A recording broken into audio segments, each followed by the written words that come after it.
So I did forget to tell you one other thing too about the second surprise that we've got this morning.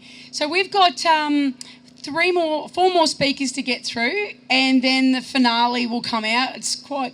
I'd say that you've probably already seen the finale if you wandered around behind here earlier on today, but it's going to be pretty cool. So hang on in there. We've got these few speakers to get through, and then we'll have our last surprise. So if I can ask Trevor Hold to come up to the stage. Now, this guy is a true Aussie character. Take one look at him. Here he is. He runs a group called the Australian Advocacy Group. I can't even begin to tell you the number of issues that he is chasing up for various people that can't get help. In essence, what he's doing is he's standing up and speaking out for other people that can't get assistance with property rights, all sorts of rights. Hey, Trev, nobody's helping them. So come up here and tell everybody what you're up to. Hey guys, it's late in the day. Hopefully you're all revved up and a bit energised. My name's Trevor Hold. Recently I made a conscious decision to transition my business to be a more community focused and to help create better outcomes for people. I completed Cert 4 in mental health, diploma in counselling, and I'm currently in my final year of Bachelor of Psychology. My focus and passion lie with assisting to create better outcomes in domestic violence, where on average over the past 12 months, Australia has lost 2 people per week murdered by their current or former intimate partner or family member. Youth crime, which is a pandemic across many areas of Australia, and suicide prevention, where in Australia, around 9 people per week continue to die and thousands more are seriously impacted with life-changing injuries and grief.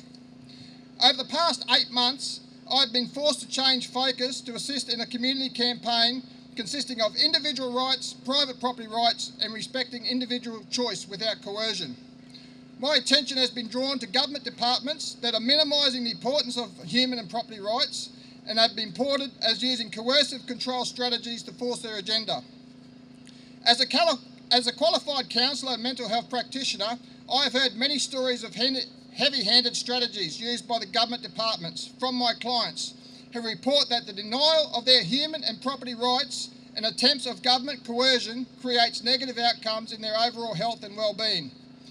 The National Fire Ant Eradication Program, its current 2023 to 2027 fire ant eradication strategy, is of particular concern.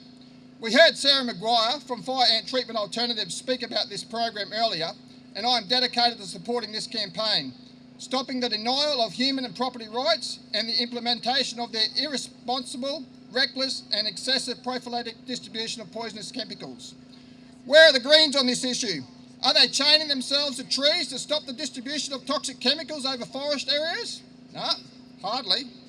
Despite these fully shaded areas being impossible for fire ants to establish successful colonies, the Greens are happy to allow these poisonous, toxic chemicals to be sprayed out of helicopters indiscriminately. What about PFAS chemicals, carcinogenic chemicals that cause cancer in humans? Surely the Greens are vocal about the use of PFAS chemicals to poison fire ants? No, nothing. Their silence is deafening.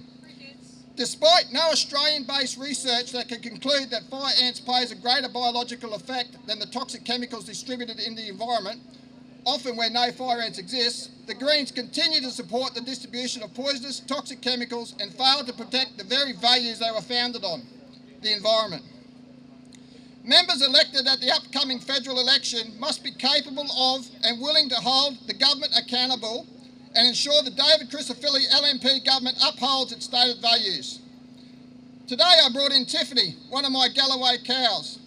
Tiffany is lucky during susceptible embryonic and fetus development. Tiffany was able to correctly mature into a beautiful cow. Her brothers Utah and Victor were not so lucky, who died prematurely, victims of the National Fire Ant Eradication Program. This program limits transparency. Management and decision makers lack integrity and the science they use is pseudo. An immediate halt to the current eradication effort is required and a more sustainable, eco-friendly, focused on treating actual fire ants and meeting community expectations is required immediately. The Department of Primary Industries Queensland has weaponised the Queensland Biosecurity Act and has used invasive species to justify the denial of fundamental human and property rights and unnecessarily exposed people and non-target species to toxic chemicals, often without consent. Community consultation and participation are key principles of the Biosecurity Act, yet the government has failed to effectively incorporate them into their program and have demonstrated time and time again that they are incapable of community engagement. This, however, isn't the only government department causing harm in communities. Talking to the community, carbon net zero policies, smart meters, and other policies limiting human and property rights pushed by the Greens is also causing harm. After writing hundreds of letters to all members of parliaments, both in state and federal capacity, I have come to the realisation that people power is the only way to initiate change. As such, and to assist in creating better positive outcomes in the community by campaigning against government overreach, I set up Australian Advocacy Group, AAG. AAG is a unique social network of individuals, commercial business, charities and other entities of similar Australian beliefs and values, providing a platform and dynamics of social advocacy.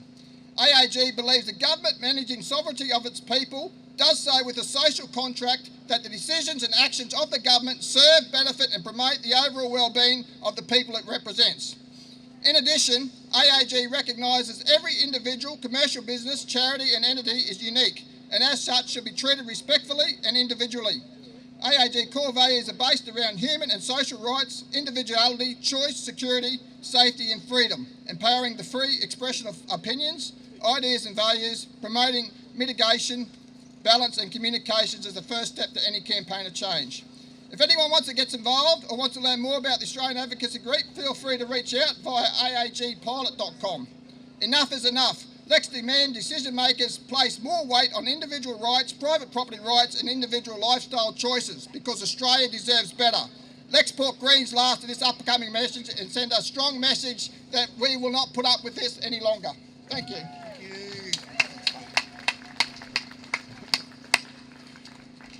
Thank you so much, Trev. I appreciate all the effort you've put in to help us get this rally together today.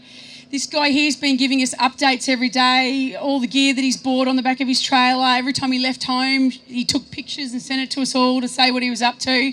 So you get an extra special clap, Trev.